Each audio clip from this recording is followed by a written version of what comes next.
Hi. അപ്പോൾ ഇതെൻ്റെ ചേച്ചിയുടെ ബ്രൈഡ് ടു ബി ഫംഗ്ഷൻ്റെ വീഡിയോസാണ്. എന്തോ എനിക്ക് തോന്നുന്നു കുറച്ച് വീഡിയോസ് മാത്രമേ ഞങ്ങൾ എടുത്തിട്ടുണ്ടായിരുന്നു. ഫുള്ളി ബിസി ആയിരുന്നു. ഈ ഒരു ഫംഗ്ഷൻ നടത്താൻ പറ്റുമെന്ന് പോലും ഞങ്ങൾ പ്രതീക്ഷിച്ചതല്ല.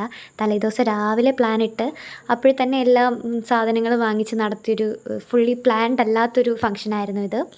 ഞങ്ങളൊരു ബ്രൈഡ് ടു ബി ആണ് ചേച്ചിക്ക് കൊടുക്കണമെന്ന് വിചാരിച്ചത്. പക്ഷേ സാഹചര്യത്തിൻ്റെ സമ്മർദ്ദം മൂലം അത് നടന്നില്ല. പിന്നെ ഞങ്ങൾ ഹൽദിയിലങ്ങ് ഒതുക്കി. വളരെ മിനിമലായിട്ട് ചെയ്യണമെന്നാണ് ഞങ്ങൾ വിചാരിച്ചതും തുടങ്ങിയതും. പക്ഷേ ആ കറക്റ്റ് ടൈമിന് ഞങ്ങളുടെ ഫാമിലി ഫുള്ള് വീട്ടിലുണ്ടായിരുന്നു. അപ്പോൾ അത് കുറച്ച് ഗ്രാൻഡായിപ്പോയി. അതിൽ സന്തോഷം മാത്രമേ ഉള്ളൂ. അങ്ങനെ അവളുടെ കുറച്ച് ഫോട്ടോസൊക്കെ എടുത്തു. സത്യം പറഞ്ഞാൽ വീഡിയോസൊന്നും അധികം നമുക്ക് എടുക്കാൻ പറ്റിയില്ല. കാരണം നമ്മളാണല്ലോ ഇത് കണ്ടക്ട് ചെയ്തത്. അതുകൊണ്ട് അവളുടെ ഫോട്ടോസൊക്കെ ഞാൻ ഇതിൽ ആഡ് ചെയ്തിട്ടുണ്ട്.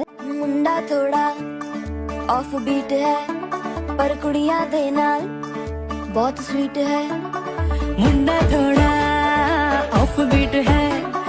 कुड़ियां देना